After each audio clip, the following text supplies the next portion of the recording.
get a chance to tangle at about 6:30 Central.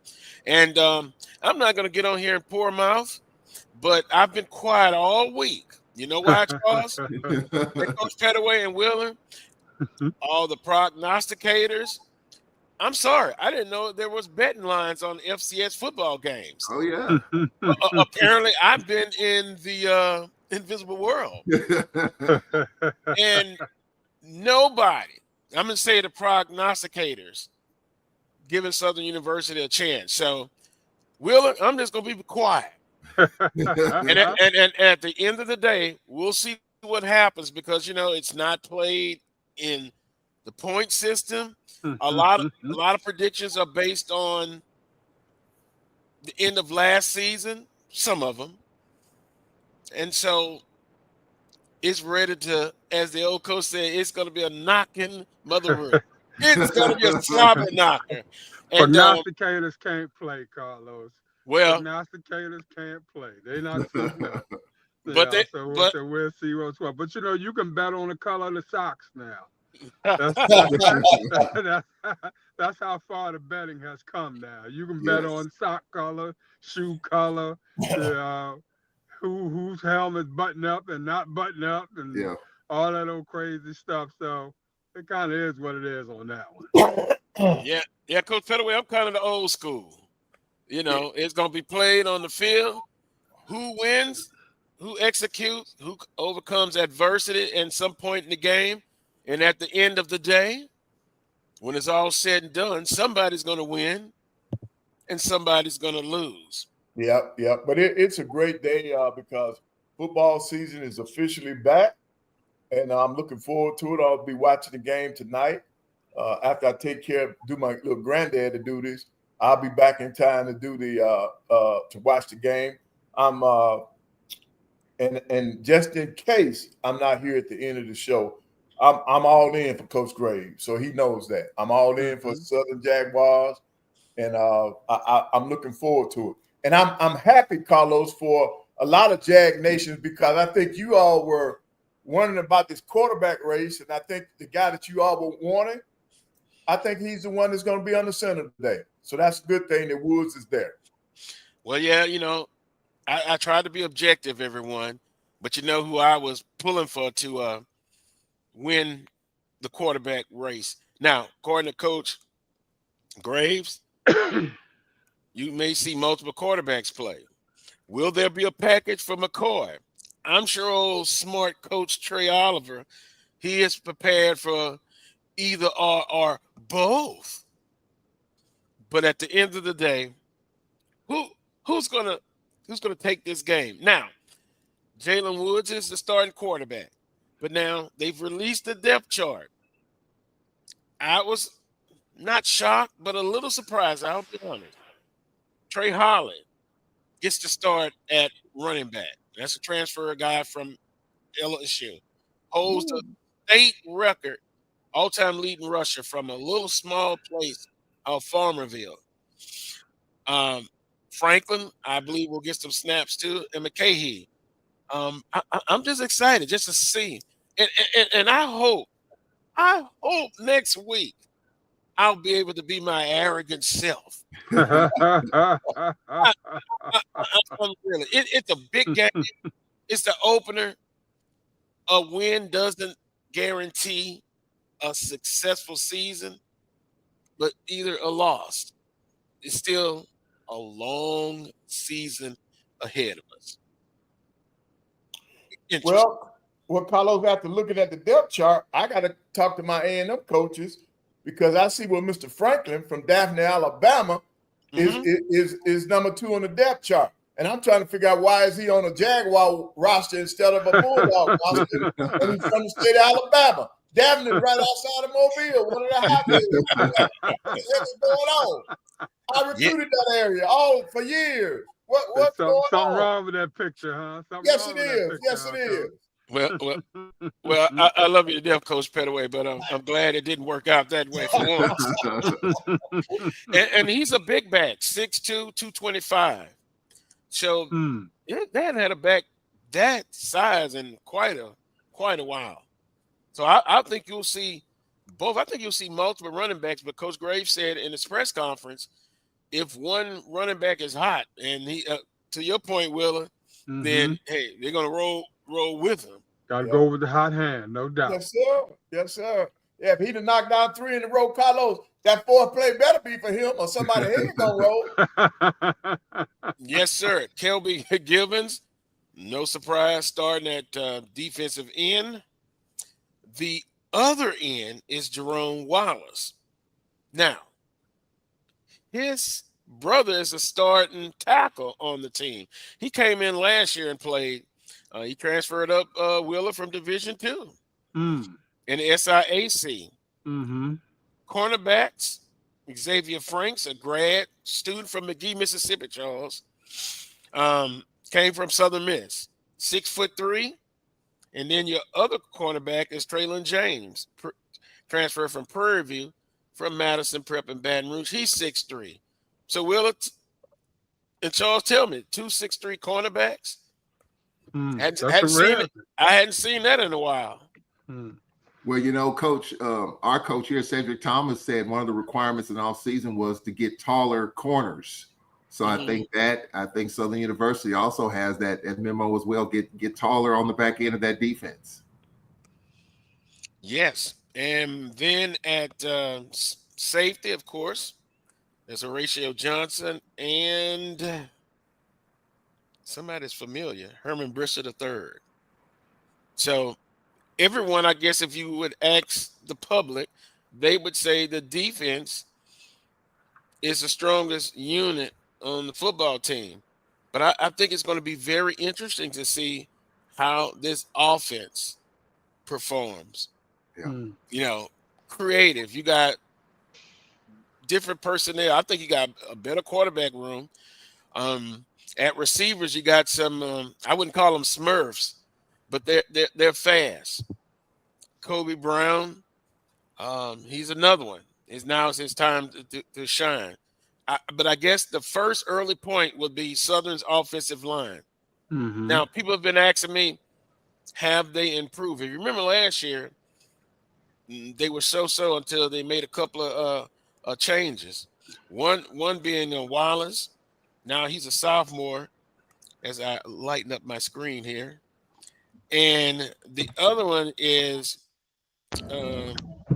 Jerome Wallace. Yeah, I'm trying to get my phone to work right here. Here we go. Brian Wallace, and then also Jerron Lewis. Those two came in past the midway part in the season, and now they're starting. So the first big question is, have they improved enough to be successful tonight against a very physical North Carolina Central team? And you would think that they have, Carlos. I think the line as a whole kind of gelled as the season went on last year. And so them to have that season up under their belt and, you know, that weight room time and all that sort of thing, you know, can't help but think that they should be better and a little bit more seasoned going into this year. Well, that's another question that has to be answered. Can this offense now with different personnel be, one, creative, efficient, and just overall quarterback play?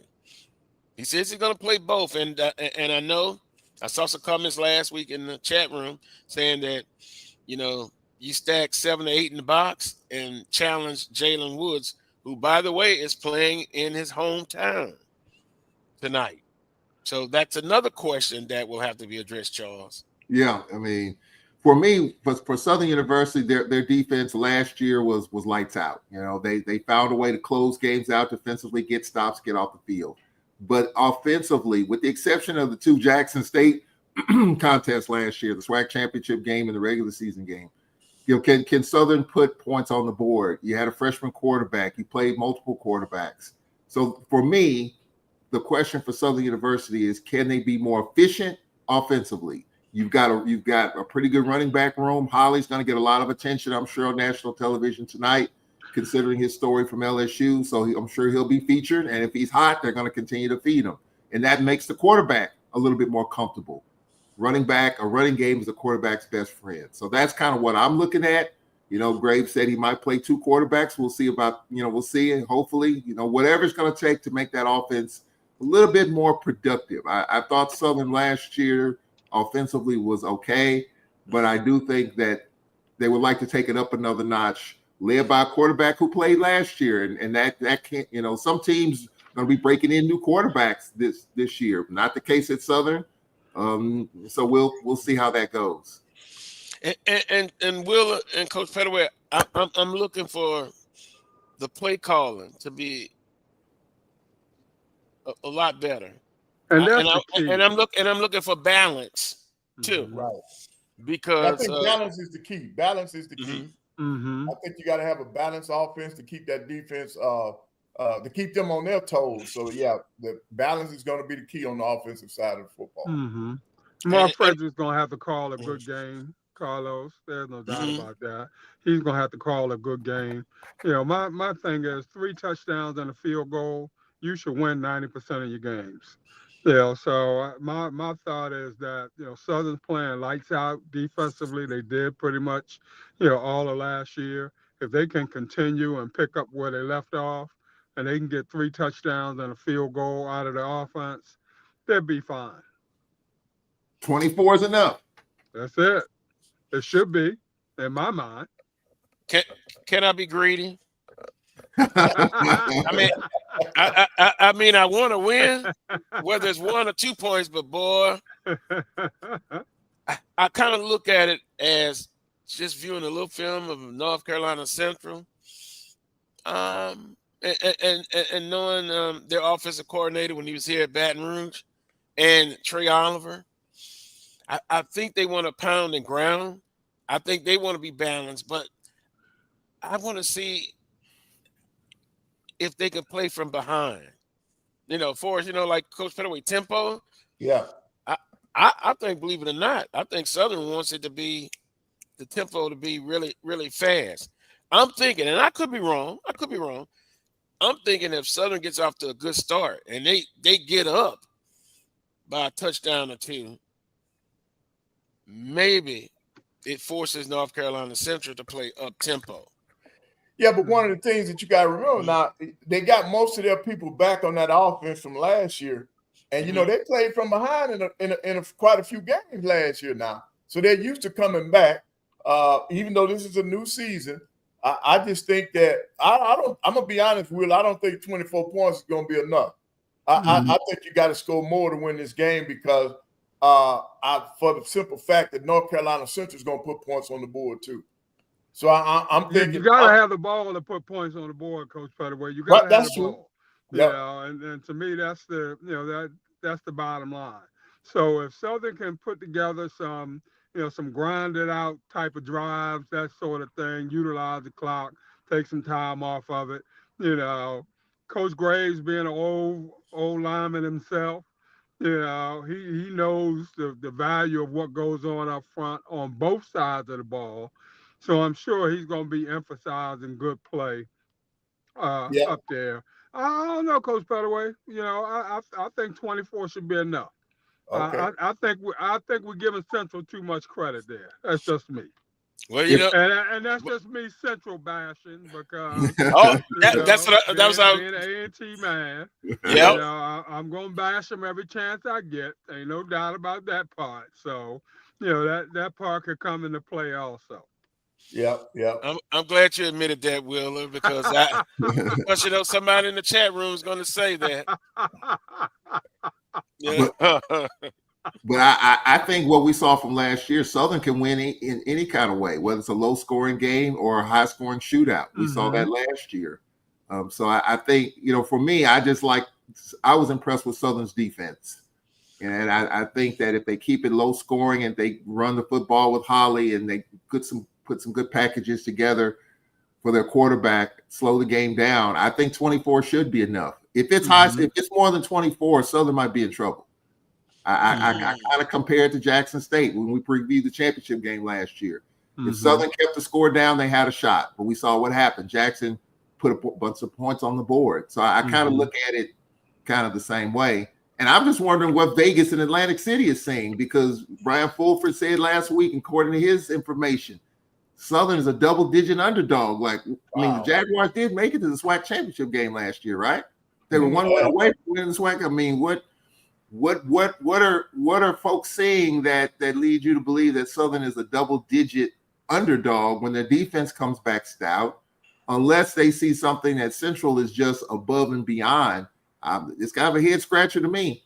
Right. Well, Charles, doesn't have to do with the fact that North Carolina Central returning so many people on their offense, and then their quarterback. You know, that quarterback is supposed to be the top in the MEAC. So I think offensively they're looking at North Carolina Central being able to light up the scoreboard.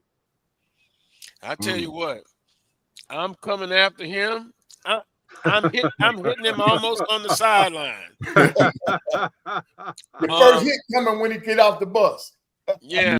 9.5-point underdog. I can't see that. But wait a minute. What do they know? No, I'm serious. You know, I would pump that up. I'd pump that up. That'd be some bulletin board fodder for my squad. That's for sure. I'd go in the locker room, tell them we ain't got a chance. Look at these odds. We don't have a chance. We ain't supposed to be here. Why are we here? But again, somebody explain it to me. You know, let's go home. Let's go home right now. Let's go. I didn't know that. I'm so fired up, Carlos. They be spitting blood when they come out of the locker room. I'm telling you. Well, I'm sure they've not only got this and other things. I'm telling you, most people don't give them a shot.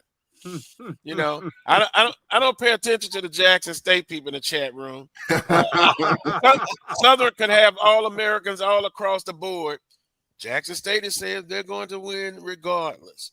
Nobody's coming close. But anyway, it's not about Jackson State. They got Hampton, and I'm sure they're going to win by 50. Because that's what the analyst says in Vegas. Again, I didn't know Vegas and them had absolutely big bets on FCS. Like Willa said, they'll bet on the color of their socks. Yeah. Yeah. I look at the people who have been analysts over the years, and then again, I think a lot of it goes back to bodies of work last year. Southern winning a lot of close games. Like you can see the comments now. If it goes to overtime, Southern wins. I just so wish. I so wish I'll be able to gloat a little bit. But if it doesn't turn out that way, then I'll be man enough to say, hey, they didn't get it done. Yeah. Well, you know, the one thing about the MEAC-SWAC, whatever teams are in it, you open up against another HBCU, it's going to get a lot of conversation. It already has. When you win it, it goes a long way. But if you don't, then people going to be capping and they're going to be talking about you like, hey, MEAC-SWAC, the MEAC still has it. And even though there's a lot of football in front of you, you know, when you lose that game, you hope it doesn't stick with you. And so I just think that for fans, it's a great thing when you're in the game and you win.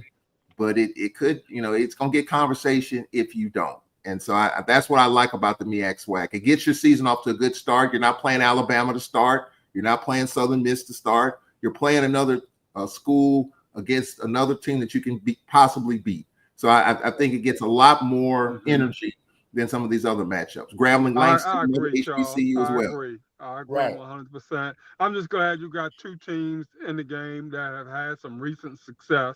Yeah. You know, and it should be a really, really good game. Just the fact that, you know, we're spending a lot of time on it and people are spending a lot of time on it overall. Yeah. You know, you getting views, you know, from both angles. And it's going to be competitive. There's no doubt about that. Just ready to get it on at 7:30. Right. That's and right. Really, the biggest thing that I think that the coach, from a coaching aspect, the loser of this game does not want this one game to end up in a 2-game loss. Mm-hmm. In other words, you don't get so low after this game if you lose it that you lose the next game. Mm-hmm. So you got to put it in perspective. So they have to be conscious of that. You're exactly right, Coach Pettaway. You're exactly right. Everybody wants to feel good at the end of the game. Even the loser. The loser wants to feel good about the way they've played, the effort that they've put out there. You know, they want to take the positives from it, like you said. And you know, you don't want to go 0-2 at the end of 2 games. You don't want this to kind of be the deciding factor in terms of you not winning that next game. You're exactly right, Coach. Right. Well, let's look at the matchup. Saturday's game between North Carolina Central and Southern will be the second all-time meeting. The Eagles won the first meeting, taking the game 27-20, September 23rd, 2008. I was there. I just remember this big 6'6" receiver just had an outstanding day, and then the coach was Coach Broadway. You remember him, Wheeler? Yeah. Yes, very well. Now, since rejoining the MEAC in 2010, the Eagles are 4-3 against teams from the SWAC. Head coach Trey Oliver is 4-1 against teams from the SWAC following last year's win over Alabama State in the Orange Blossom Classic. The Eagles will face 2 SWAC schools this season, Southern on Saturday and FAMU on October 11th. I bet you Brian's going to have FAMU plus 10 in that game. He's misanalytic on that. On the bad. No, I'm picking that, Brian. You're right, though. He is hey, Brian's got all the analytics that you need, that you'll ever need. I'm gonna have to check his card on that one.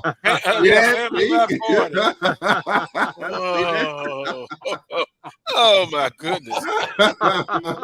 North Carolina Central season openers, they're 47-51-1. All time in season openers, they're 4-1 under Coach Oliver. And by the way, I saw him on the interview. I like his style. He talked about building the old-fashioned way, Wheeler. Mm-hmm. Going through the high school ranks, developing players. Oh, that sounds familiar. 20 years ago, 10 years ago. Now well, it's, he's from the Broadway tree. He's from the Broadway coaching tree. Mm-hmm. And you'll find all of his disciples, pretty much preach the same. Sean Gibbs over at A&T now, he's preaching the exact same thing. Broadway talking about Kentucky Fried. That's all they do is chicken. They don't do burgers. They don't do, all that other stuff.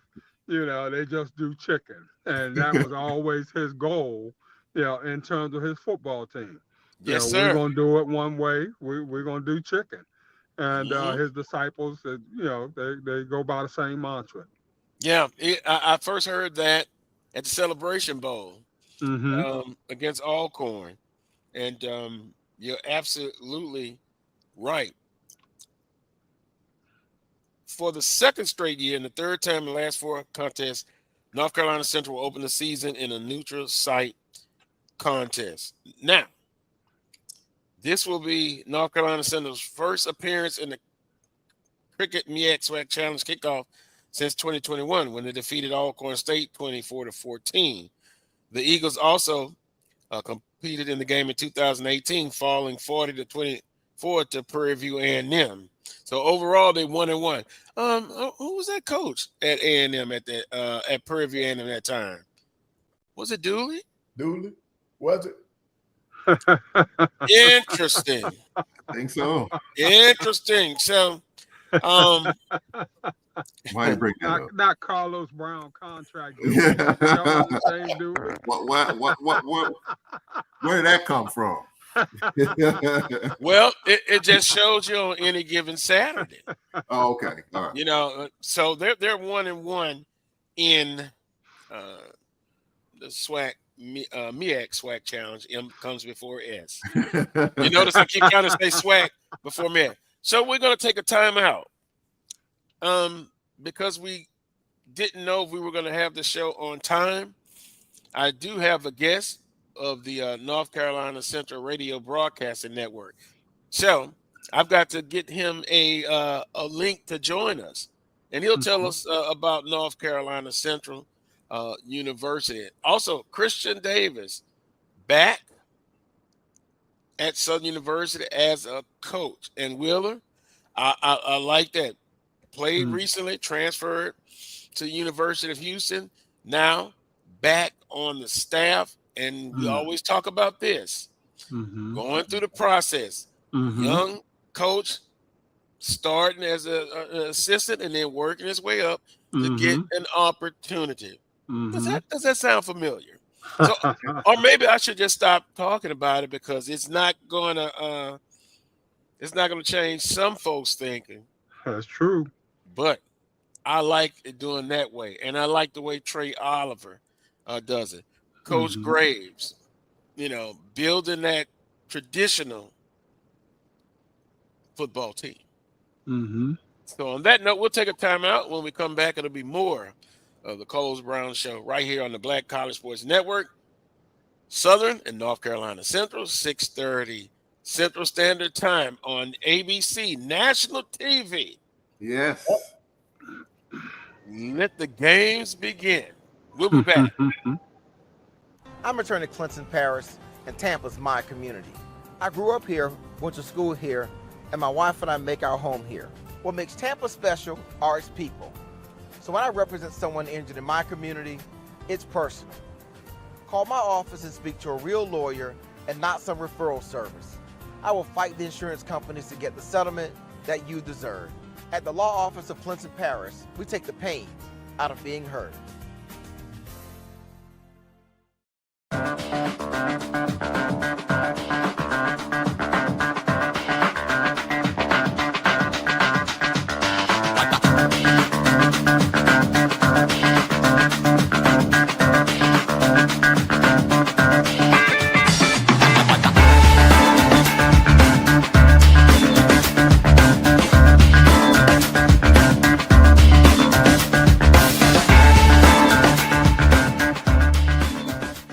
It's never too early to plant the seed, to share the tradition, and instill a sense of pride in your HBCU with your little ones. HBCU Pride and Joy Children's Boutique helps you share your school spirit with a wide selection of adorable kids' apparel and accessories officially licensed from your favorite HBCU. Visit hbcupridejoy.com and follow us on all social media at HBCU Pride Joy on Facebook and Twitter. Sugar Chateau Desserts is a specialty bakery located in the Charlotte, North Carolina metro area. We will create delicious and one-of-a-kind treats for any occasion. Sugar Chateau is currently shipping cakes in a jar, offering a variety of different flavors in a single-serve container that can help you celebrate in accordance with social distancing. Place your orders today by calling 803-526-7895 or visiting sugarchateaudesserts.com. You're looking for the latest information on Southern University sports, the Southwestern Athletic Conference, and HBCU athletics. There's only one place to go. Tune in to the Carlos Brown Show, exclusively on the Black College Sports Network. Attention football fans. The Cricket MEAC-SWAC Challenge kickoff is back in Atlanta on August 23rd. Representing the MEAC, North Carolina Central, and representing the SWAC Southern. Join us at Center Park Stadium for a full day of tailgating, football, and band. For more information and tickets, visit MEAC-SWACchallenge.com.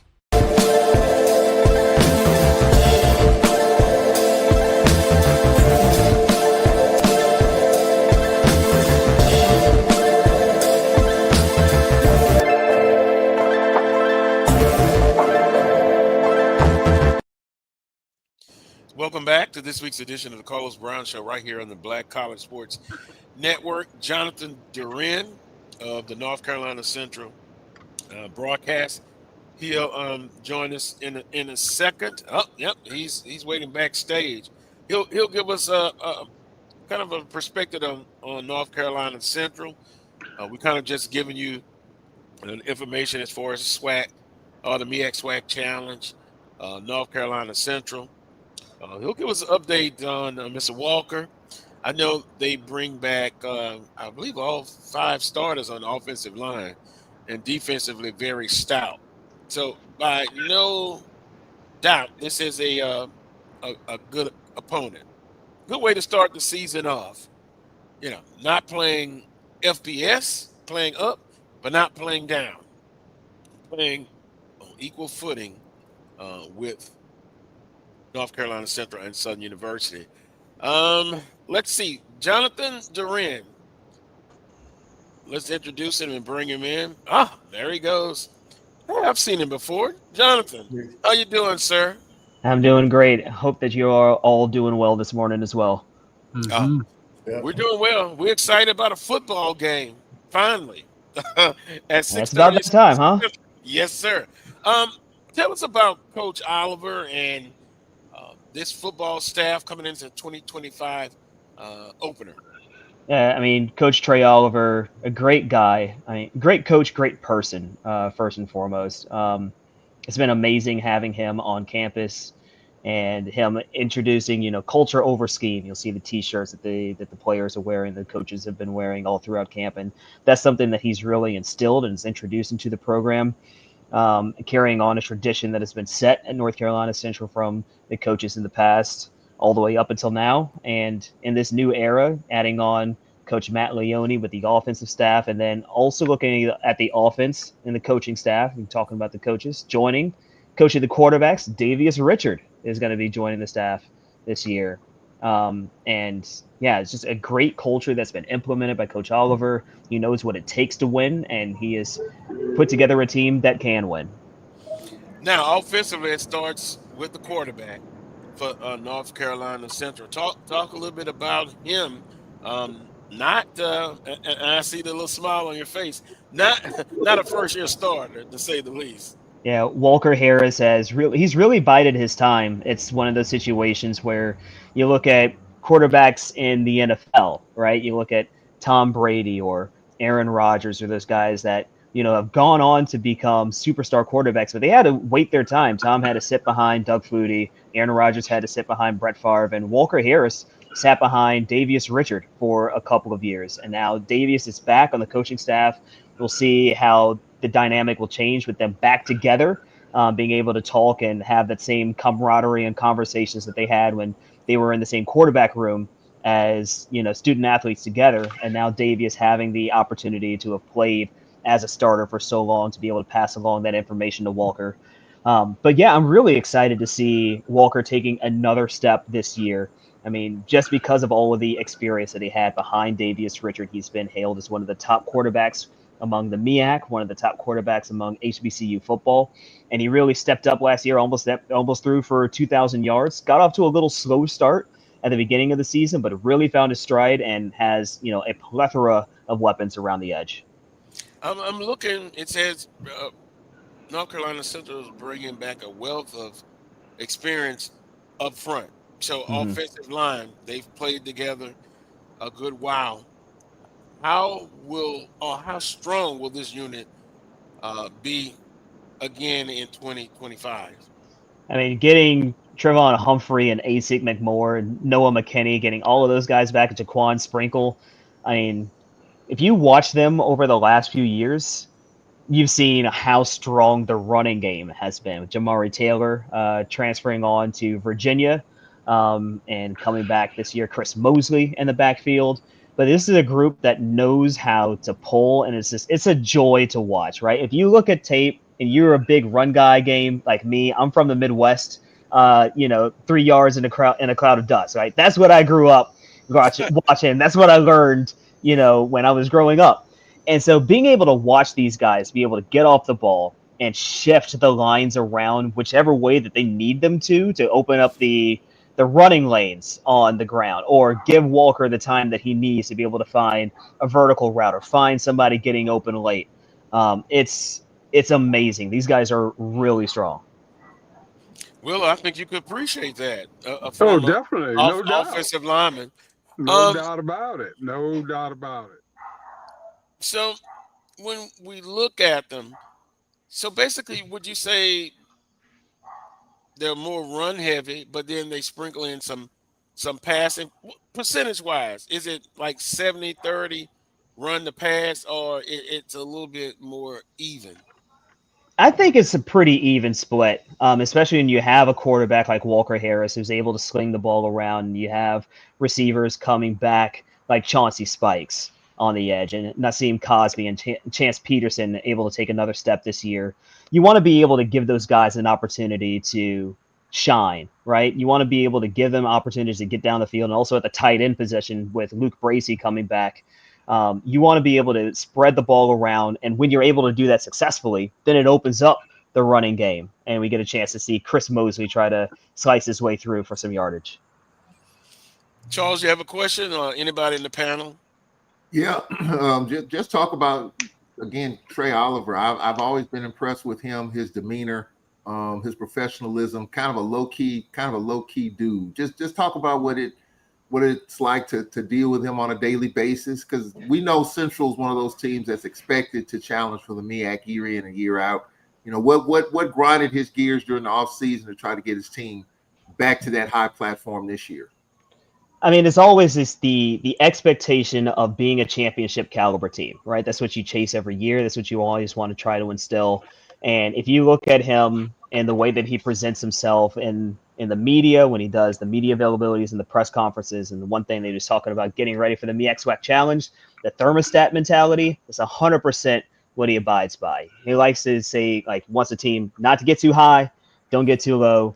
And I think going into the MEAC-SWAC challenge, that said he wanted to set the thermostat right around 68 degrees, which is too chilly for me. But set it at a temperature where it gives the team a little bit of time to warm up, give them time to get excited, but also want to make sure to keep the emotions in control.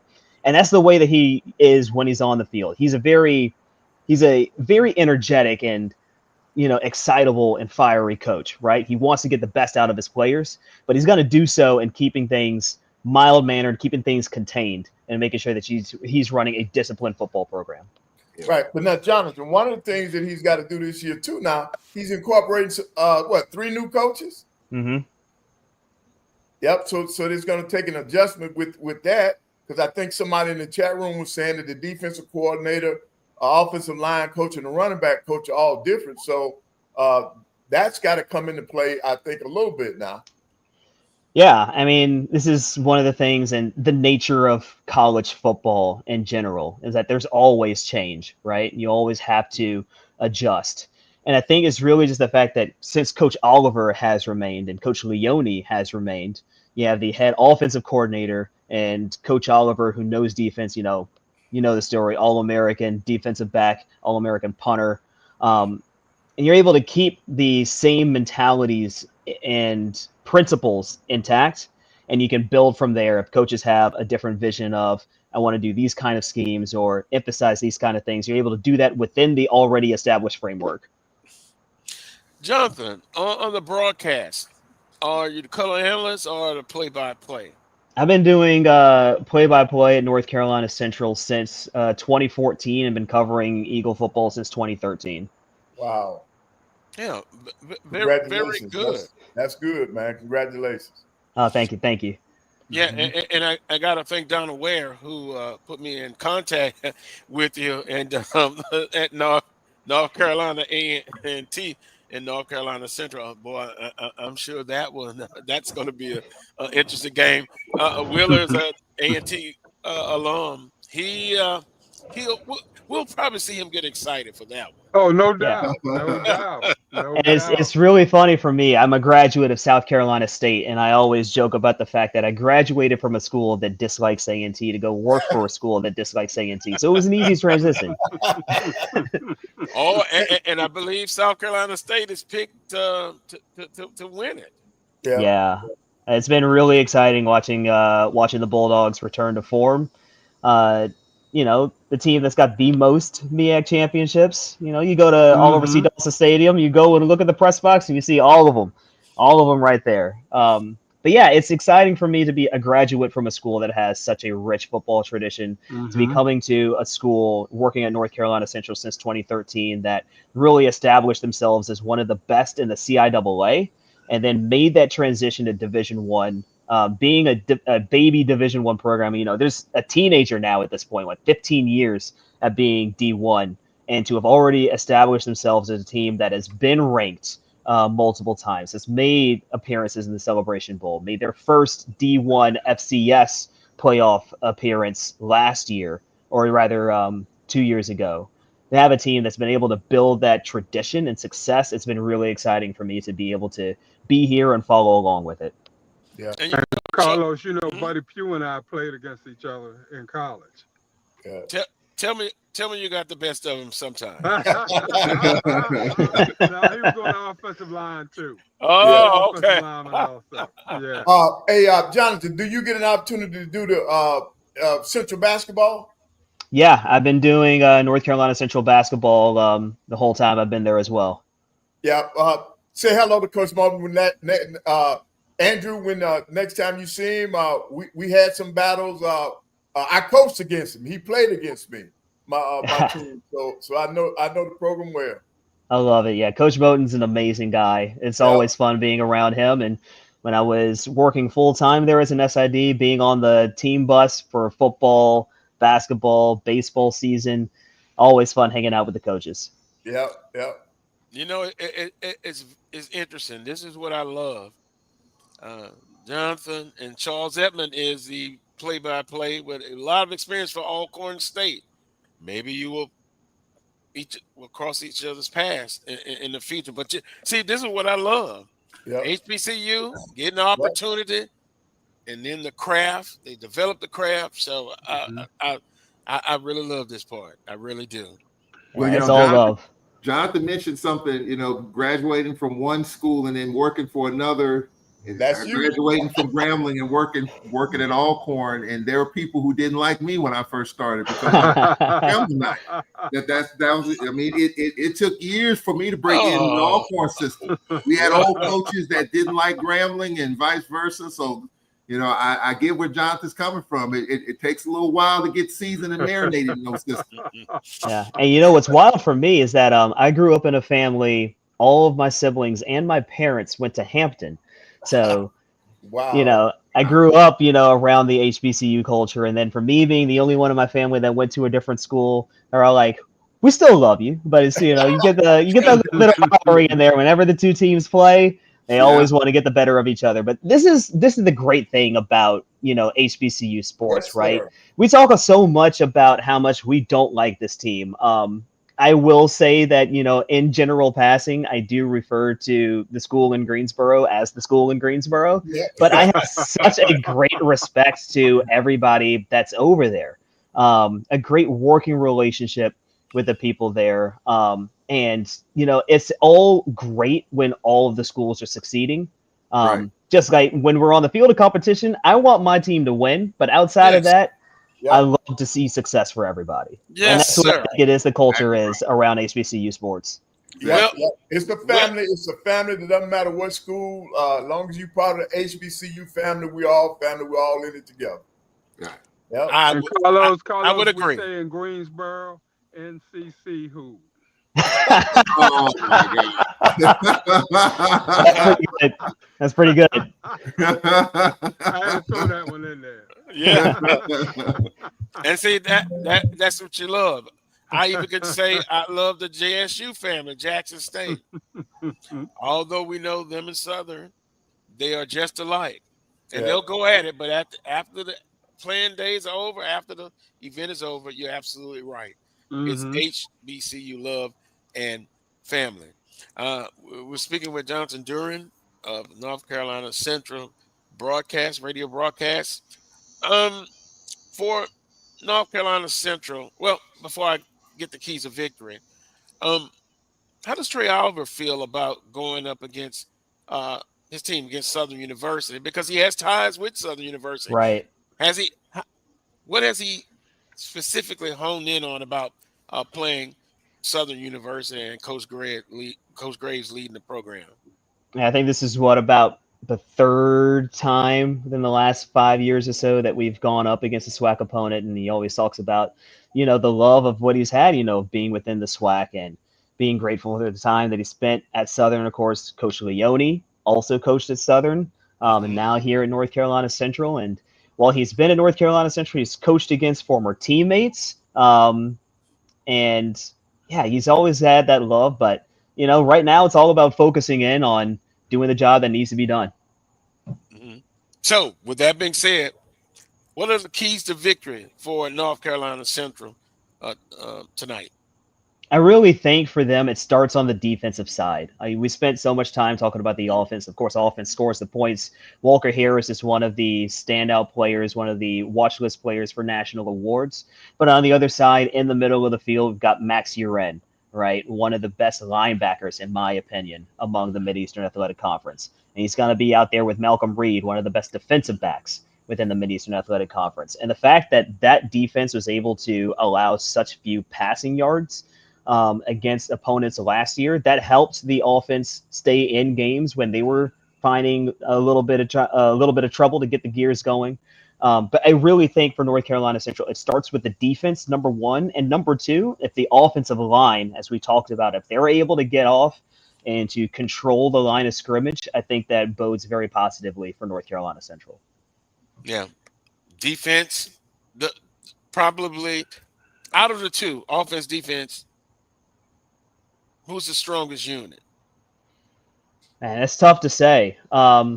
I really think as a unit, I think the defense, just with having the captaincy of MEAC-SWAC and the leadership that he's been able to provide, he's able to really change games. I mean, he's really a defensive quarterback, as you will. As they talk about those middle linebackers, the way that he's able to see the field, able to direct his team. I really think the defense can help lead the way for North Carolina Central this year. Well, Charles, I can see it now. Trey Holland, this is his coming out party, transfer from LSU. I know North Carolina Central is going to be focused on him. I still say the wild card is Franklin, power back. And I think this may be the type of game he would love, going up against a great defense. Let's see what happens. Jonathan, I think it has the potential to be a great game tonight. And we appreciate you coming on and giving us some insight on North Carolina Central. Hey, no problem. Thanks for having me on. Eagle Pride. Yes, sir. And look, we'll get back with you later on in the season, because I still want to see how North Carolina Central, follow their progress. Sounds good. All right. Thank you. All right, Jonathan. Good luck tonight. Interesting, huh, Charles? Yeah. You just can't wait. I'm like Willa. Let's just get it on and let the chips fall where they may. Yeah. I'm looking forward. I mean, it's a full slate of games. Football season is here. It's just not this game, but it's a bunch of games on the college football slate. But I'm anxious to see what Southern comes out with today. Somebody put in the chat group about Valley's waiting next week. I know you can't deal with next week until next week, but no, sir. But I tell you what, a game like this, you win this, it goes a long way. Valley's gonna be scouting; they're gonna be waiting for you going up there. So, but I think Southern University, I'm just anxious to see this offense, to see if they can take it up another notch. And if they do that, if Southern brings the championship caliber defense like they had last year, I think Southern will win this game. But if it's a high scoring game, like some people believe, Coach Pettaway says more than 24. If it's more than 24, I'd be concerned if I'm a Jaguar fan. I just want a victory. And it's going to be a physical. Southern has to match the physicality. Fall camp, it was all about discipline and physicality. And the man across from you, Willa, like Coach Eddie Rice would say, you got to knock the snot out of him to let him know that you're there and we're going to tangle all night. And then also, Willa, the mindset. Southern had a special on locally. Finish. Just finish. And that's also been a theme. They were close. Yeah, I saw in the chat room. If it's overtime or close, if it's close game, Southern gets it. But maximum effort for 60 minutes. And then when it's over, you've known you've given your all. That's all you can ask for. But me, if I rip off the blue and gold shirt, I got blue and gold underneath. I would love to have this game at the end of the way, Coach Pettaway. At the end of the night, I want to go into Monday being happy, very happy. But it'll be an interesting game. You can't wait. I like what Southern did though, as far as I'm a big logistics person. I like to get to the site early. I like easy travel to the site. I don't think Southern flew up there. They busted. I mean, it's okay, but they left early enough. They practiced at Auburn, and and just kind of ease a transition to Atlanta. The one thing that just gets me, and we've done this in the past, rush travel for a championship game. You can't rush a team in terms of travel and logistics, but like you want your team to be as comfortable as possible when they get to the site, regardless of where they play. And I saw the pictures. You shared some of the pictures, Carlos, of the video of them practicing at Auburn and then transitioning to they were passing through. I thought that was really good. I think Trey Oliver said they're leaving the day before. They might have some things in Atlanta they had to do yesterday. Maybe it's obviously a shorter trip. But I thought the way Southern handled it from a logistics standpoint, I thought was really good to kind of ease transition to Atlanta and get yourself ready. I thought so too. And the only thing I probably would have changed, Charles, is we probably would have tried to spend the night in Auburn, in Alabama, and then come on up to Atlanta the following day, just to kind of stay away from the hoopla that surrounds the city of Atlanta, that sort of thing. But, I know probably hotel rooms in Atlanta were probably comped, as a part of the package of playing in the MEAC-SWAC challenge. And so, you wanted to save those few dollars if at all possible. But if I'm footing a note, I would have suggested that we stay in Alabama that night that we practice at Auburn and then come on up the following day. But 6 one way, half a dozen the other. Yeah. And, they slow rolled it either way, which was good. That bonding time, things of that nature. Ain't nothing like a good bus ride and, stop and get out and practice in between and all that sort of thing to kind of keep that mind fresh, keep that mindset ready, things of that nature. And so, real strategic on the coaching staff part to be able to do that. Yeah. And then, Will, I think one of the things for the player standpoint, look at where they practice. They practice at Auburn. I think that could have been uplifting for the players. It gives them a shot in the arm to be able to practice at a place like that. And I just think it's great. And I thought Southern did a great job of planning this out. That's just another to me, just another feather in Coach Graves' hat. And he just chimed in on that too. It's only an hour and a half from Auburn to Atlanta. I didn't realize that. I realized it's close. Yeah. So that's good. Because Charles Barkley said that's why he got in trouble.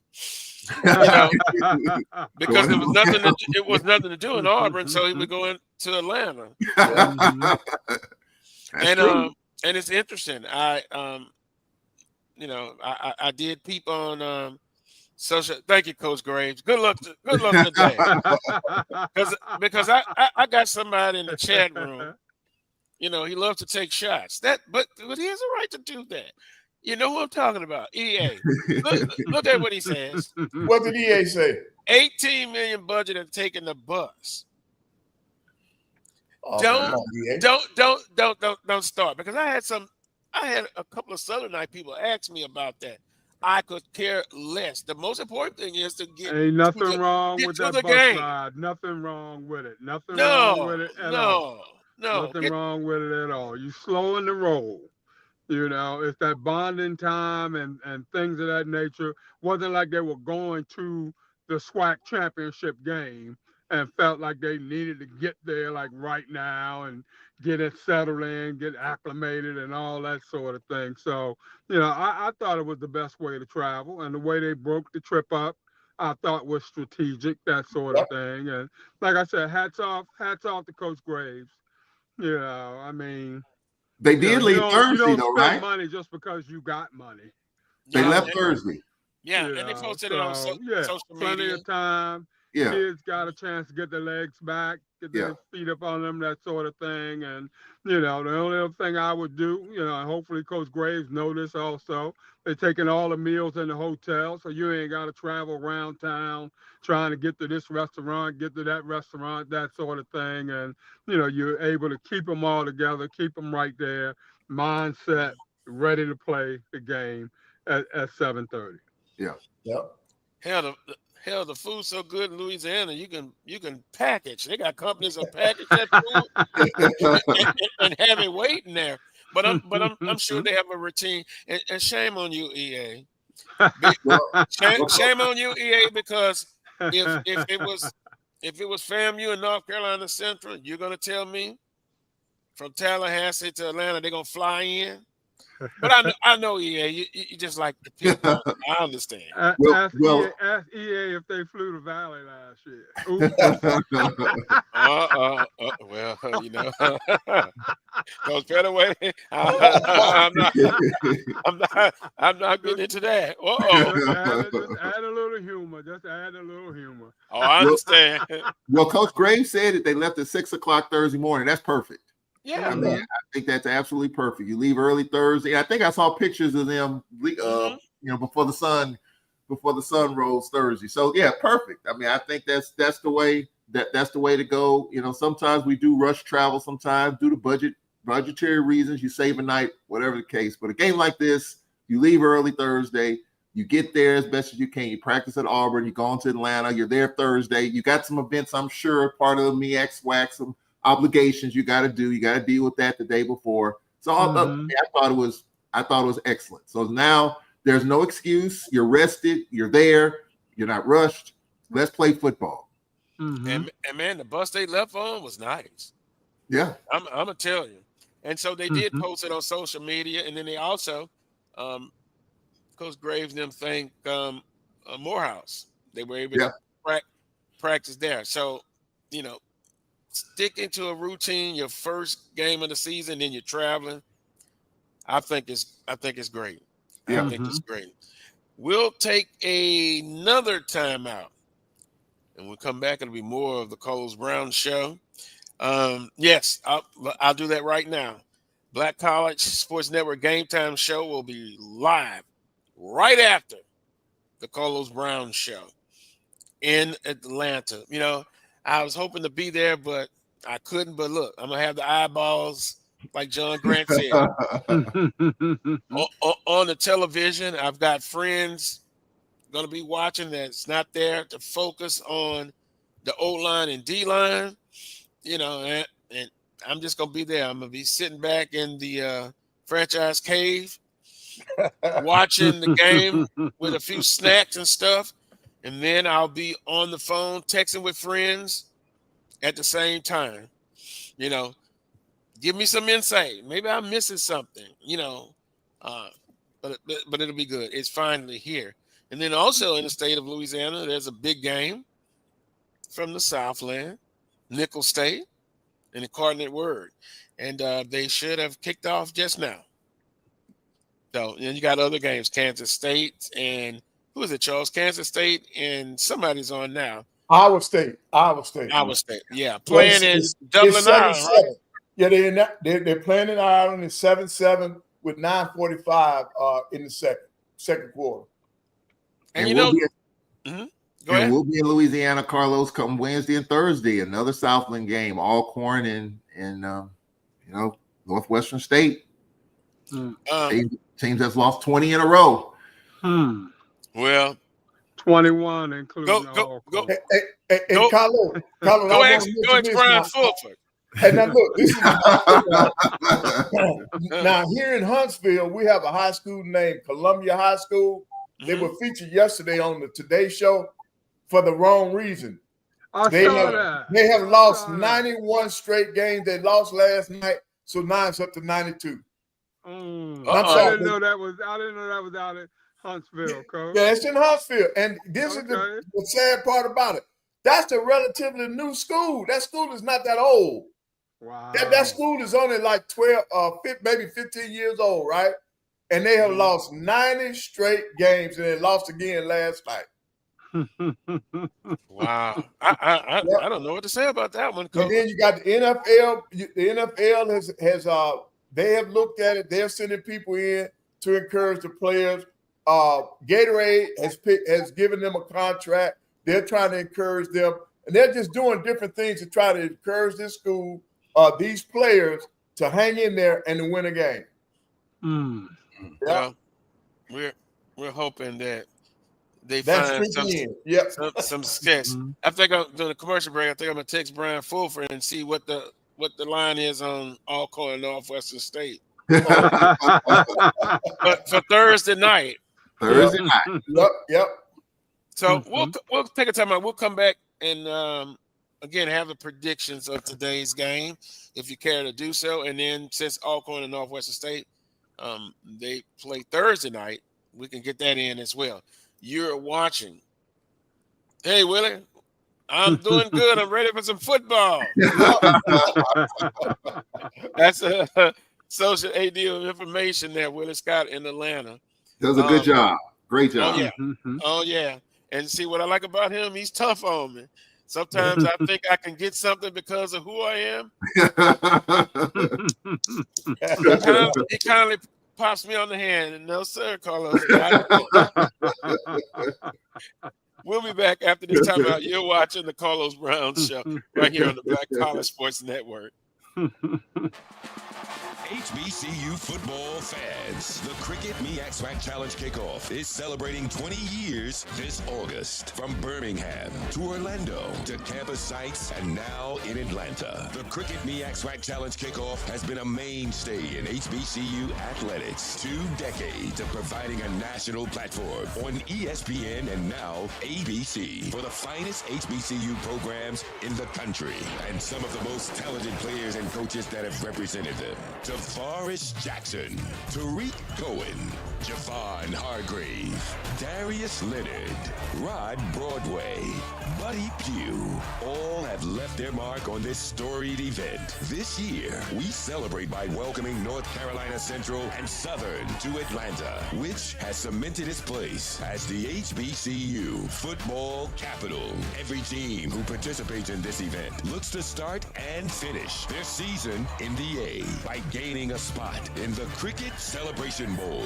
That, however, is earned by becoming conference champions. And it starts right here in Week 0. MEAC versus SWAC. The rivalry is real. Thank you for the last 20 years of support. The story never ends.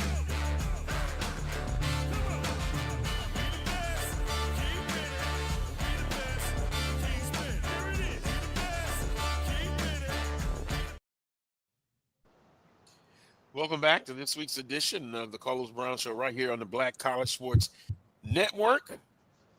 Yours truly, Carlos Brown, and the panel. Coach Pettaway, I did get the message.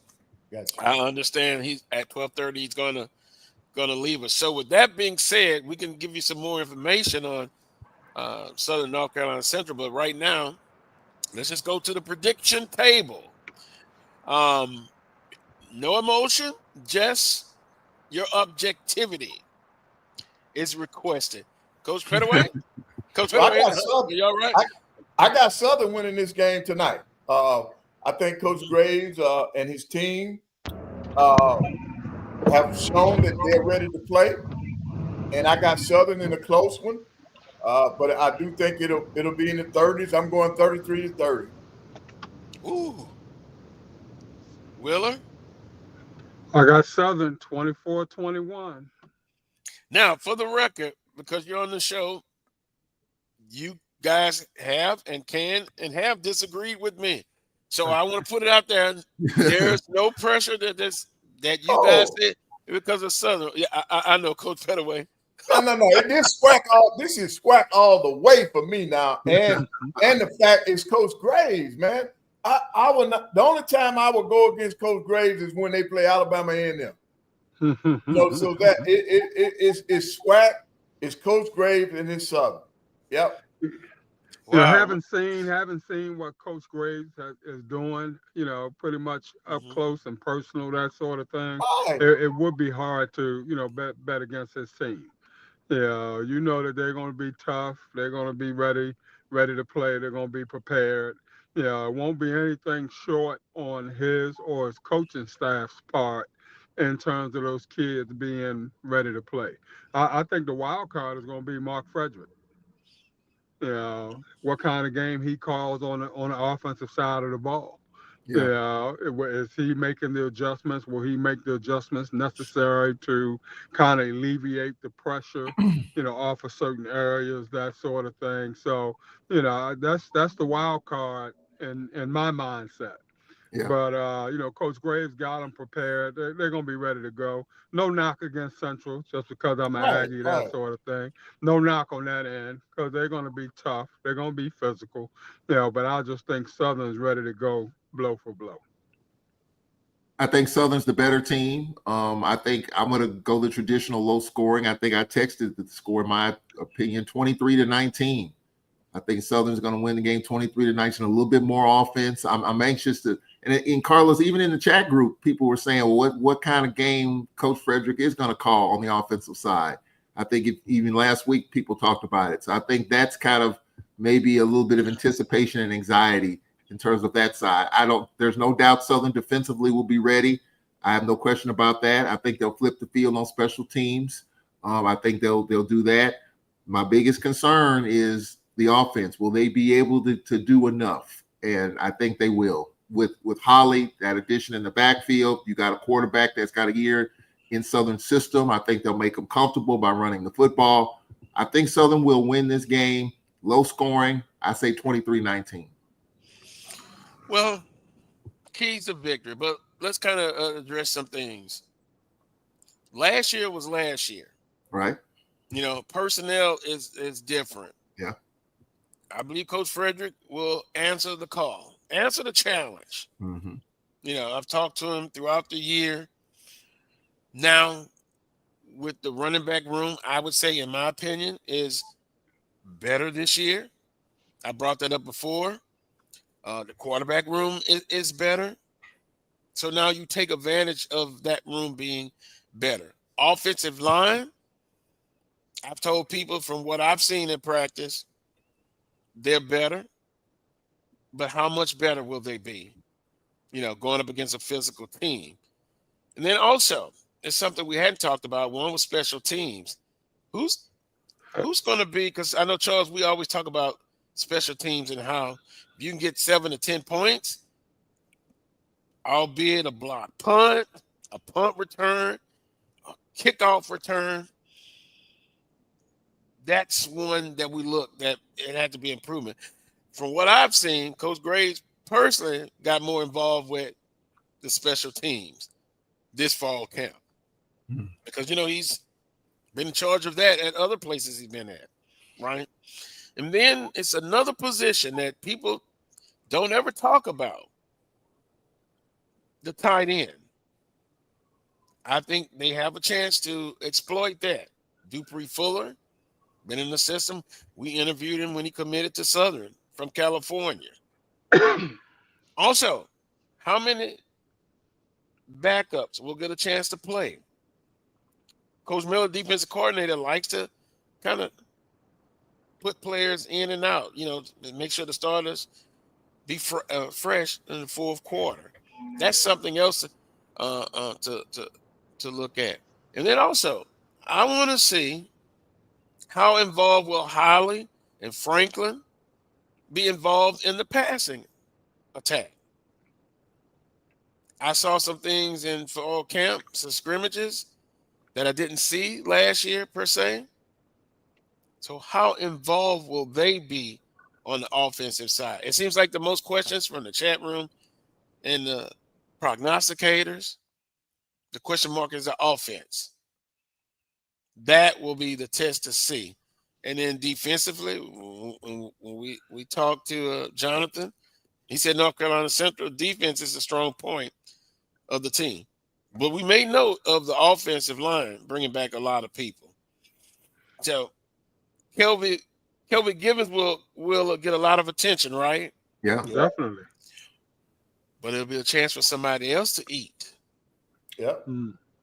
You know, and in linebacker core, Vincent Page, now I think known as Vincent Sullivan, Mike Jones, who, Charles, we interviewed on this show a few years ago.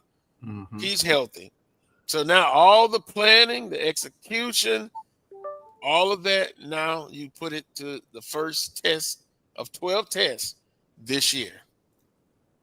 Yep. I'm just looking forward to it. I mean, this has been talked about, the entire offseason. It's a good way to start the season. And again, you just look at the way you start. You're not playing LSU to start.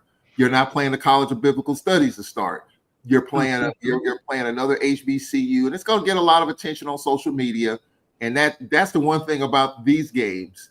When you win, you're going to get the praise, but when you lose, social media is going to be relentless on the other side. And that's the tough part. You talk about not letting a game beat you twice.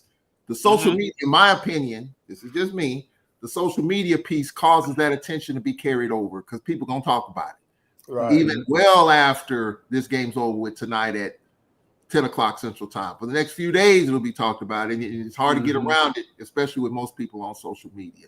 So and Carlos and Charles and Wheeler, have you all thought that we might be seeing these same two teams? There's a chance you'll see them again in December? Possibly. Possibility. This could be the first of two games now. Preview. Possibility. Yep. Possibility, but the Achilles heel for both squads, for Central is going to be South Carolina State, and for Southern it's going to be Jackson State. Yeah. I think those going to be the two Achilles heels for both of those squads. So ultimately, I think that's going to make the difference in terms of them getting back to Atlanta, if at all possible. But ain't gonna be no tricks out there tonight, Coach Pettaway. Yeah. That's for sure. Ain't gonna be no tricks out there. Ain't gonna be no, reverse around the back plays and all that sort of thing. It's gonna be some good physical football. Guys going at it on both sides, and we'll see who outlasts who at the end of the night. Yeah, and it's week 0. And, when you look at from previous seasons, you'll have a little cramping up from the excitement, from the heat. Now, someone posted that it was a light rain. It's supposed to rain, and then by game time, I believe it's supposed to pare down. So, you kind of think about all of these different things. What if? What happens? Why? Wow. How?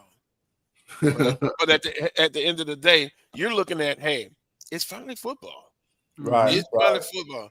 And again, I will say, I understand the social media piece. I know that's a part. I think social media really started hitting about 3 or 4 years ago. Like, well, it's if you don't win, woe is me, the season is over. But you know what? I even with temperament and balance, I look at social media sometimes, but sometimes I have to back away from it. You know what I mean, Will? Mm-hmm. Because you go crazy. You go bat crazy. Yeah. Sometimes looking at everything that's posted. So I go in and navigate.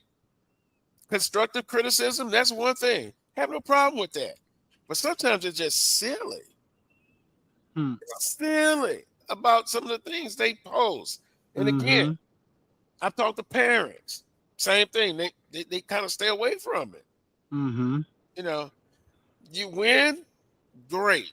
But then tamper it down. You still got Valley next week. And the rest of the season. If you lose, you're disappointed. Some disgusted. But you got to get ready mentally for the next 2 or 3 games.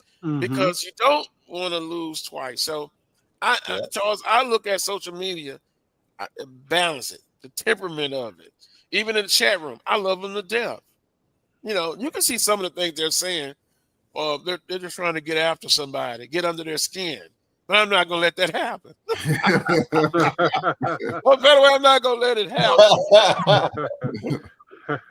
Well, I tell you what, Carlos. Coaches can't coach based off of the chat room, Oh no. and administrators can't administrate based off of the chat room. So, anybody in power that's listening to the chatter, they don't want their job, obviously.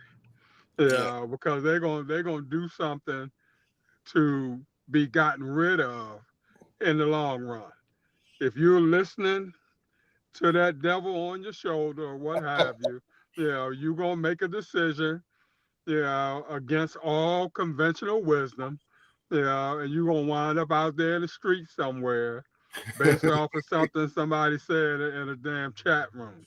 So, I mean, you got to take all that with a grain of salt. Yeah.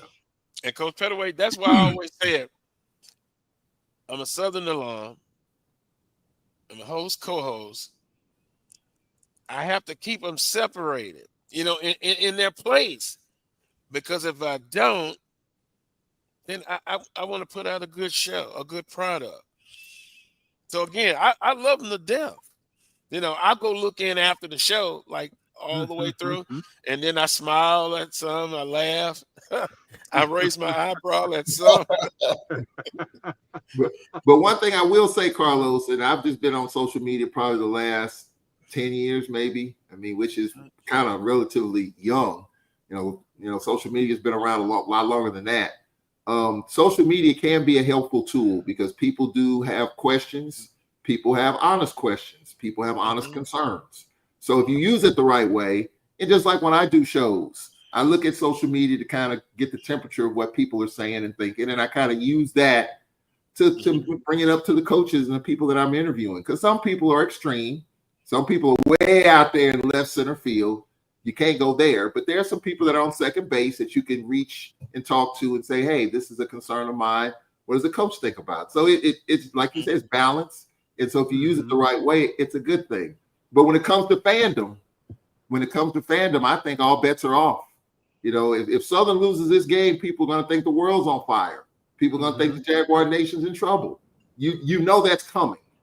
But it's just a matter of how you deal with it. You got a long season ahead of you. And because you're playing another HBCU that's kind of equal in talent, so you're kind of getting a real good template off of this.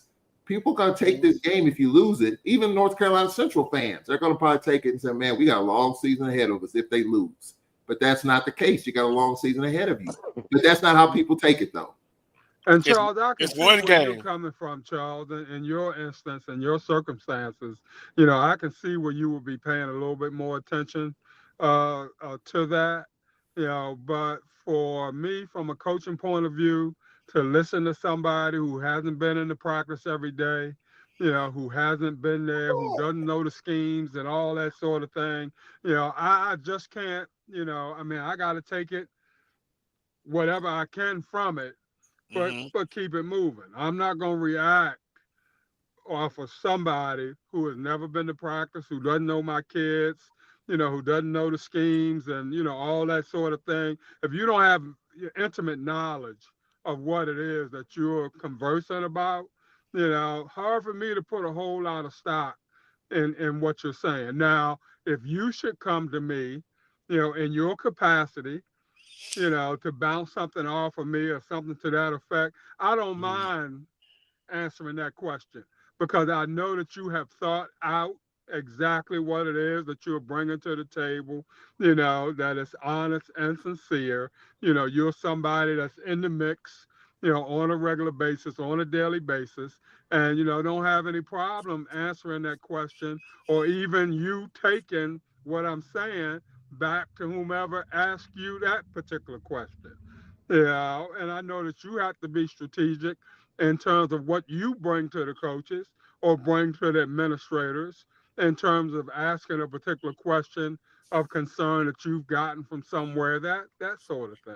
So, we juggling either way it goes, and we always got to find a way to meet that happy medium so that everybody's kind of placated. They're feeling good about, the direction that we're moving in. Yeah, and I appreciate that comment because now I'm going to go look in the chat room. And Kenneth Johnson, I definitely appreciate the level-headed approach of this show. Again, the balance. You know, the coaches. You know, I appreciate Coach Graves. He tuned in. Yeah. Mm-hmm. He was watching. I thought he'd be in a meeting or something. He probably is now. He Meeting probably time is is now. over, Charles. Yeah. Meeting time is over, baby. If you ain't got it now, ain't nothing I can tell you. It's too late. The hard work's over with. It's done. It's too late. Yeah, they put in the work. Let me cut my steak up. Cut my baked potato up. Let's get ready to go. And they probably had their pregame meal. It's 1:27 in Atlanta, so they're basically 6 hours away. I'm sure the itinerary is been set. They'll arrive to the stadium 2 to 3 hours before then. You know, do what they have to do, and then they get it on. But again, I appreciate everyone in the chat room, and this is a format where you can express yourself. Mm-hmm. You know, and that's what I do appreciate about that. Now, I'll say again, for those who have North Carolina Central winning by double digits, if North Carolina Central wins, we'll come back next week and I'll give my opinion of what happened or what didn't happen. But let you be warned. If it's the opposite, in good faith, I'm gonna rub it in. I'm gonna speak personally to EA. Dr. Carey, I love him to death. He's Jackson State, and actually, I heard from a big Jackson State guy in Atlanta, and we've been text messaging for over a year and a half. He says he really likes Southern University tonight and all year, and he looks forward to another battle for the SWAC football championship. Yeah, I would love that. And then we have text messages throughout the week, right? Mm-hmm. Charles, sometimes I think you're just trying to start something. Oh, here's why, Coach Pettaway. I know Coach Pettaway be saying, boy, they'd be texting all day and night. What came up? So I go to Wheeler because I know Wheeler on the administrative side, Coach Pettaway on the coaching side. If Southern gets back, I think this was brought up, get back to the West championship. They win that and they get back to Jackson and they lose. Charles, you said, well, will the Jaguar Nation be satisfied with that? You know, they've gotten close. I can speak for myself and the street committee. You have to reward somebody. It is better to get there and lose than not to get there at all. Because I got to be consistent. How did I feel about 4 years ago? It was a certain coach got Southern to the championship. He won one, and he got to the championship back and back. Ooh, watch out, Carlos. You're gonna have the older people after you. And he was offered a contract, an extension. I think that's the way you do it. Now, Wheeler, I'm giving them 2 years, Carlos. I'm giving them 2 more years. Mm-hmm. He get me back to the SWAC championship game this year. Okay, win, lose, or draw. I'm extending them 2 more years. And I think he deserves it. I always want him under a 3 to 4 year cushion. He has earned that particular right in terms of the building of the program, the way that it's matriculating, that sort of thing. Now, ultimately, you know, we're going to hope that we do get over the hump. Mm-hmm. And we're going to always have that conversation in terms of what it takes to get over the hump. Maybe it's something that I need to provide him with to help him get over that hump. You know, but we're going to discuss that. There's no doubt about that. You know, we have to find out what that common denominator is in terms of us not being able to take that next step. But if we're doing that, if we're getting there, mm-hmm. Carlos, I'm gonna give him 2 more years. Mm-hmm. I would agree. All I'm saying, but the point of what I was trying to say is that Southern has had great success over the last few years getting to the SWAC championship game. 2 years in a row when the first 2 years at Alcorn. Then Jackson when Dion was the coach. Then Jackson again when TC Taylor was the coach. That's 4 years in recent times getting to the SWAC championship game. It hadn't gotten to Atlanta. And yes, you're excited about getting to the SWAC championship game. But how many people out there are going to say, man, when we going to get over that hump?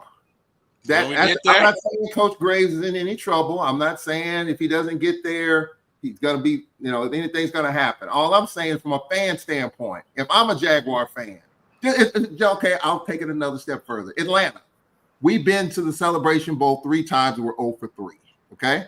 You all have been to the SWAC championship game 4 times here in recent times. And I know our fans, even though we haven't been to the Celebration Bowl in a few years, and it's been a while, but some of us are probably saying, man, when are we going to win the Celebration Bowl? Now, are we happy to get there? Yes. But we also want to win that game, which is the next step. Southern has been there 4 times. I think maybe 4 out of 5. I want to say I might be a little wrong about that. But at some point, I know some Jaguar fans are saying, man, when are we going to get to Atlanta? Yes. I love that we're playing for the championship, but I want to get to the next step. And at some point, human nature is going to say, instead of, Southern got to the championship game, someone's going to say, okay, well, yeah, we've been there, done that, bought the T-shirt. When are we going to get to the next step? And that's all I'm saying. And I understand that part, Charles. I understand that part implicitly. But my response would be this, okay? Unless y'all, the fan base, got somebody out there that they know can guarantee that they're going to get me over that hump, okay? I'm good being in the hunt. Yep. Because there are 10 other teams that ain't making it to that SWAC championship game, win, lose, or draw. Absolutely. And I don't want to go back to being one of those 10. I agree. I'd rather be in the position where I'm getting there on a yearly basis, even though I may be coming up short, than for it to be the other way around. I agree. So if I'm an administrator, No, I agree with Wheeler now. In shape, form, or fashion. Yeah. Because my mindset is going to be, can I find somebody that's going to do it better and that's going to do it better right now? Yep. And if I can't answer that question wholeheartedly and say yes, nah. Yeah. I'm not listening to the chatter. Yeah. The chatter can just go ahead wherever they're chatting at and keep it moving from there. And I'm explaining that to the faithful. So it's not going to be something that I'm going to keep to myself in secret. When I'm in the Booster Club meeting and all, I'm going to address that like a bull in a china closet. I'm going head on. And we're going to discuss this thing. We're going to talk about this thing, and you all, as my fans, as my fan base, is going to understand where Mr. Brown is coming from as it pertains to our football program. And whether you agree with it or not, that's for you to decide. But at least you're going to know my mindset, in terms of the direction that we're going in and that sort of thing. Yeah, and Will, I like that. And I agree with you. I think you reward people for making it there. You're knocking on the door. Eventually, you'll kick it in, man. And I just think getting there should show. You should give that coach some confidence and show that coach some loyalty by rewarding. And he's still early. He's still early. Yeah. He's still early in his tenure. Yes. So sometimes, we look at the immediate success, as an indicator that he should be over the hump sooner. But I look at it as him coming in soon. He's here probably another year or so before he should be arriving here, in my mind. Yes. So just from that fact alone, that to me lends itself to being much brighter days ahead. Yep. So I'm looking at it from that point of view. He's probably a couple years early in terms of where he should be. We're looking at championship caliber play probably year 3 or so. Yeah. You know, he's there year 1, year 2, that sort of thing. He's there coming in the door. So to me, that gives a little bit more accolade, a little bit more fuel to the fire for me in terms of why he's still my guy and will continue to be my guy. Well, I don't think the Jaguar Nation is going to. I mean, I think they're fine. I mean, I don't think there's any issue with that. But for me, maybe I'm just speaking for me. I'm just being. Maybe I'm just out there. But your thought is valid, Charles. Yeah. At some point, I'm tired. That there aren't a lot of people that think the exact same way. Yeah, I'm sick and tired. I mean, I'm blessed. My team is blessed to get to the. It's hard to get, like John Grant said. It's hard to get to Atlanta.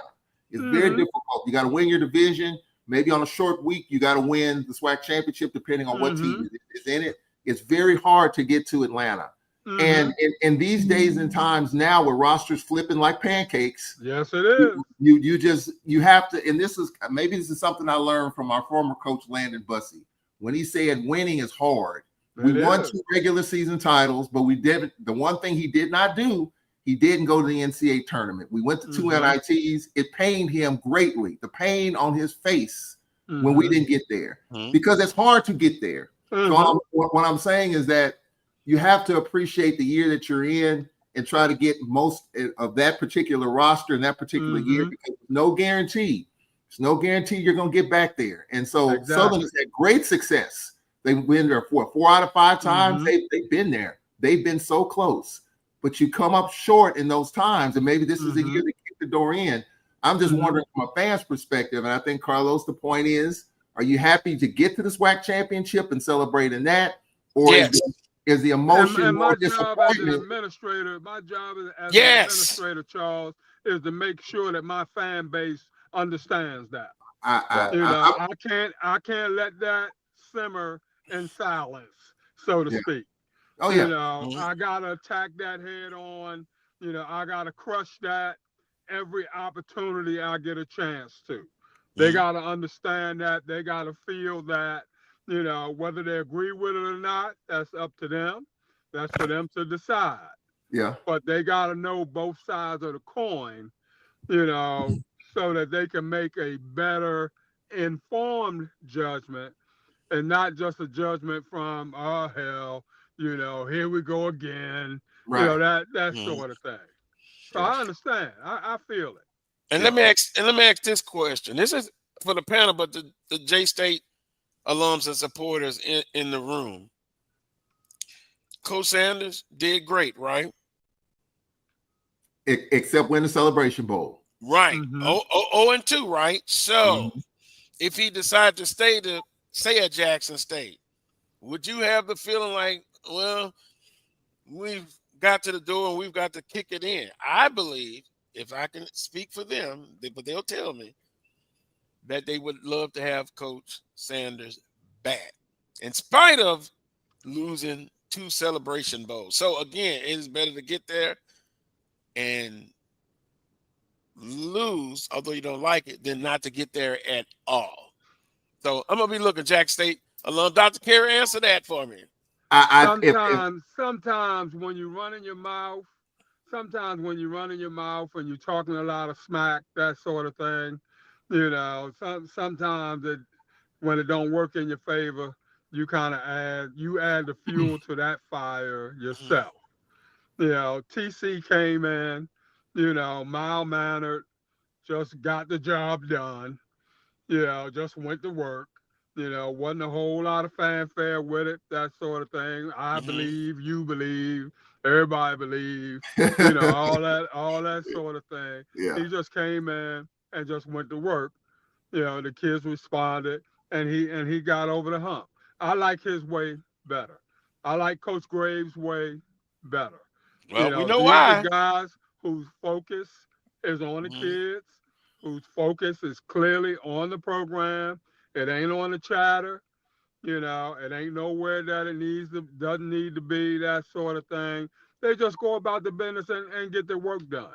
Those are the guys that I have a tendency to root for. Those are the guys that are a little bit closer to my mindset, so naturally, I would be going above and beyond the call of duty in terms of making sure they get the things necessary in order to be successful. And TC Taylor, in his first postseason, got the victory. Yeah. And I guess let me maybe put it in another way. If Coach Sanders didn't go off, would you guys hold that against him if he lost both postseason games? I think they still would say they would want to reward him with an extension. Yeah, definitely. Yeah, Well, no need to be stupid about this thing, man. Well, I think it's two different perspectives, though. Wheeler's talking about it from the administrative perspective. The administration with the president, the AD, the provost, they would all be dancing in the streets. They would be happy. But from a fan's perspective, you keep getting to Atlanta and you keep coming up short. At some point, the humanistic side, the fans like, damn, when we gonna win in Atlanta? We're here, we're there, we're spending money in Atlanta. When at some point we gonna get over that hump? Especially, Charles, if you're talking smack on it. Right, exactly. Yeah, exactly. And I'm not saying the Jaguar fans are that, but I'm just that's a self-inflicted wound right there. It is. Coach Pettaway. Yes, sir. Coach Pettaway, I still think Charles is just trying to. He's just needling. He's just needling. No. The Jaguar Nation, they are who they are. Yeah, they'll be disappointed, but I'm saying eventually they're going to kick the door in. Right. You got to get there first, though. You got to get there first. And you just said they got there 4 out of 5 years. Right. So yeah, it's some that are disappointed. But there are also some that are saying, hey, we're there. We just got to kick it in. I think Bum Phillips said that. We got to kick the door in. Yeah. Eventually. Now, I'm not going to let anybody come up and say Coach Graves on the hot seat. Oh, no. Hell no. Now, I know some coaches are on the hot seat. And they both reside in small towns. Well. Oh, no. Come on. Let's have a conversation. We had talked about that last week, didn't we? Might as well. All right. Well, let me start. All of them do well. Let me start because it's been in this chat group, on this program, on this platform the last several weeks. What if Cedric Thomas doesn't have the year that Braves fans expect? We were 6-6 last year. I don't think anything's going to happen to Cedric Thomas. He's got a 3-year deal. This is year 2. There's probably not going to be a buyout coming. I don't see anything happening unless it was a catastrophe of a season. Now, we did go on 11 one year. We did go on 11, and folks were picketing for that coach to be let go. I don't see that happening, but we've got to do a little bit better than 6-6.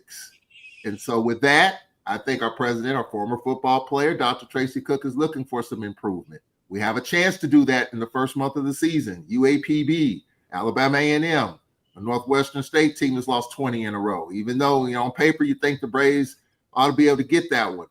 But if we can do that and get off to a good start, we got Prairie View at home. We go to Florida A&M on their homecoming, and we got Valley. So we have an opportunity to improve upon what happened last year. Do I think anything's going to happen to Cedric Thomas? No.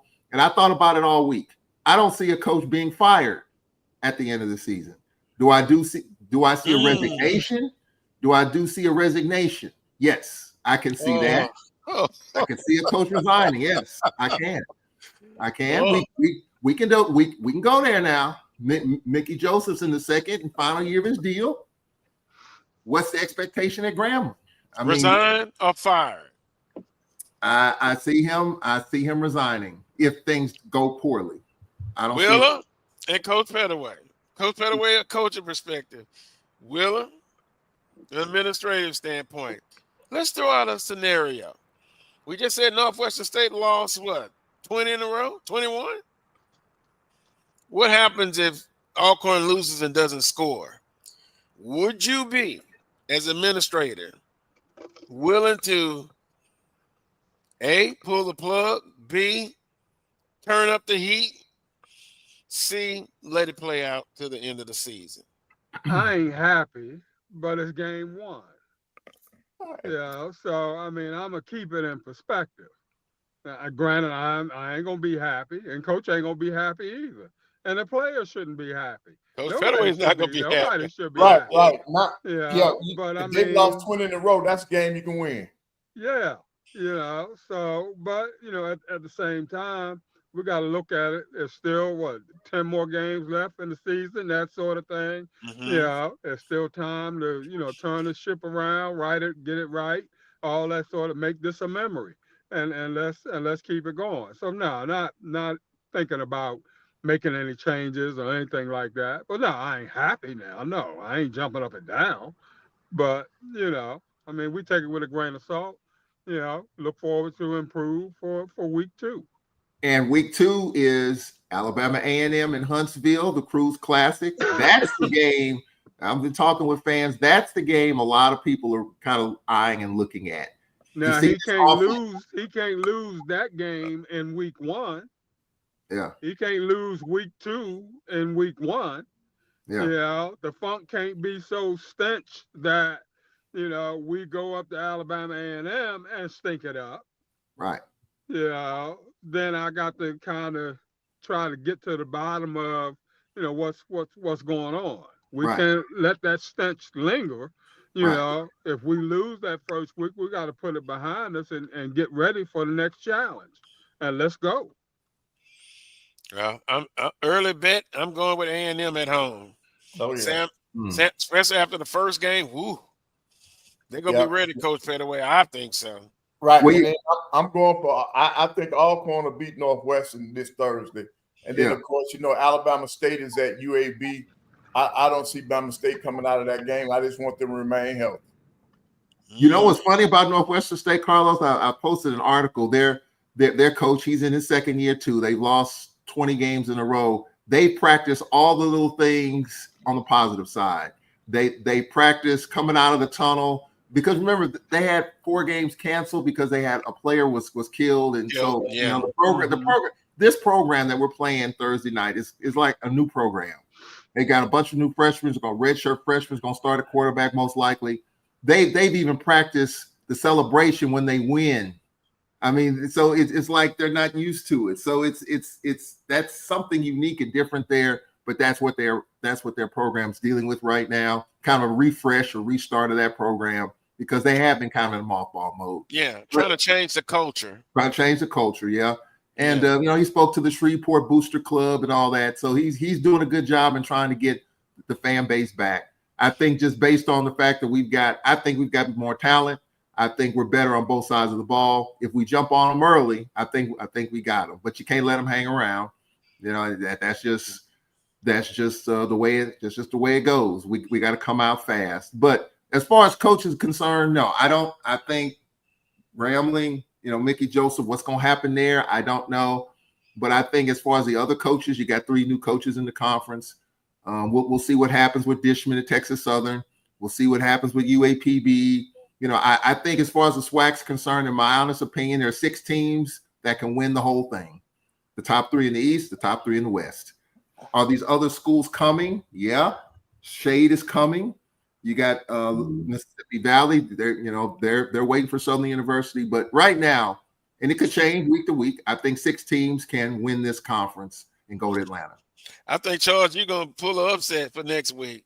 I can just tell, because you mentioned Valley, how tough they are. And look, we talked to the coach. I talked to him for an hour. I respect his confidence, how he is trying to change the culture there. Mm-hmm. But it's going to be interesting next week. But it's one game at a time. Oh yeah. All eyes focus. Yeah, they get a chance to watch and evaluate this game, will it, tonight against North Carolina Central. But I wish everybody, all the coaches, have a successful season. But there's only going to be one winner. Yeah. At the end of the day, and so let the beginning of the journey, by the first step, starts for Southern North Carolina Central tonight. Then North Carolina Central plays New Hampshire afterwards. So I don't think they're looking ahead either, and I don't think Southern's looking ahead. No, I agree. I agree with that, and this would be a great launching point for Southern University on national TV on ABC. Jay Walker, Tiffany Green. It'll be a great launching point for Southern to get the season started off on a really good foot. And Carlos, while I think Valley will be improved, I'm not taking away from that at all. I just don't see it right now. I don't see it. I see them getting better, and I see the score maybe being a little closer, but I don't see them getting over the hump quite yet. I think it takes more than a year or more than 6 months to change the culture of a program.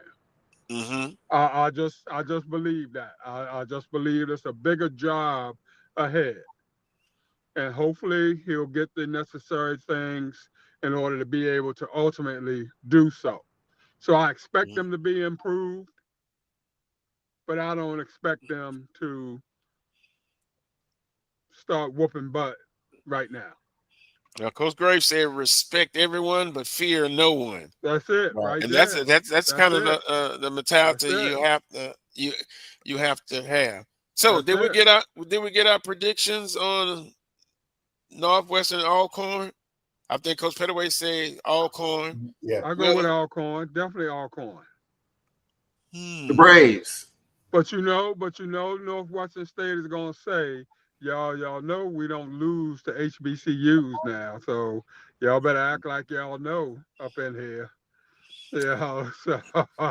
Well, Northwestern State played Prairie View tough last year, if I'm not mistaken. I think it was like a 39-31 game somewhere in there. So wow. And Prairie View got the win. Now, one thing I'll say about Prairie View, they don't shy away from the other FCS members. Mm-hmm. Playing in Cardinal Word. They play Houston Christian or Houston Baptist at the time. It was Houston Baptist. So I'll give them that credit. I think Alcorn will win, but I would not be shocked if Northwestern State says this our first game in a long season is our Super Bowl. They want to get off to a good start and get all that bad taste, that bad culture out of their mouth. But Charles, I say Alcorn is going to win. Don't say I that. would not be shocked. Yeah. Well, I was reminded. What was Prairie View's losing streak back in the day? What was it? 88? That was 88. 88 in a row. You know who they broke that string against? Southern? Northwestern. Alcorn. Oh, wow. And did that coach get fired? No. One of the most painful losses that I can deal with in football. That was painful. Wow. So it can happen. Anything on any given Saturday. That old cliche. I'm feeling it to this day, Carlos. And it was at Blackshear Field. And man, they were about ready to turn that stadium over. I can understand that, man. All of that frustration out. That's why I don't have any hair right now. I think I lost it after that game. I'll tell you what, the eyebrows would be gone and everything. I would have become a monk and moved to Tibet after that one. But anyway, Southern University tonight. I think it's going to be a hard-fought game. I think one of the keys to Southern University, balance on offense. I know the fans going to go in an uproar if the first three plays are running plays. The element of surprise come out. That was last year's offense. They've got a chance to prove that they're much better with a better quarterback room, a better receiving room, and the O-line. My first question mark. Will they accept the challenge, Willa, and will they exceed? I think they will. I believe they will, Carlos. But, I'm an old lineman, so, I want to test them right away. So I want to see what they got up front, So my first couple plays going to be running plays. We coming up in there. So you saying there could be some running plays there? I got to see what you got up front. I gotta see it. I gotta feel it. I gotta know it. So I ain't having my guys drop back in passing formation and all that sort of thing and stuff with their hands up and let people go behind them and take off on me and all. Nah. I gotta see what you're working with up close in person. Well, we got it What on we the call record. it bump and grind. Ain't nothing wrong with a little bump and grind. We're gonna bump and grind right now. I got you down. You say test him off the bat with a nice running play, a snobber knocker. Yeah. Especially with that boy from LSU back there, from all indications and what he brings to the table, that sort of thing. I want to try to get him going early. I want to try to get him off early. So I want everybody teeing off early. Let's go. Woods is a starter. I think he will do a good job. And I want to see balance on offense. Yeah, you test him early. Also, I think the X factor is going to be Franklin. Believe it or not, power back. We shall see. I got Southern winning this game in a close one. I think it's going to be 24-21. So if I'm wrong, I won't blame anybody else. My opinion goes right away. They didn't get it done. Then you move on to game 2. Want to make sure that you tune in to Game Time Show live from the MEAC-SWAC Challenge in Atlanta. Coming up next here on the Black College Sports Network. 3 minutes left. Want to thank everybody in the chat room as usual. The FAMU and the Jackson State people are going at it.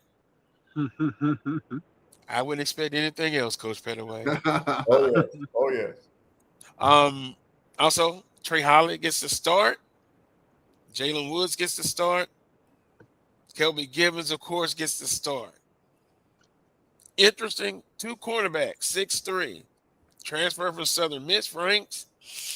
And then the other transfer comes from Prairie View A&M. Both are 6'3". Now, he's from Baton Rouge, a Madison Prep graduate and a native of Baton Rouge.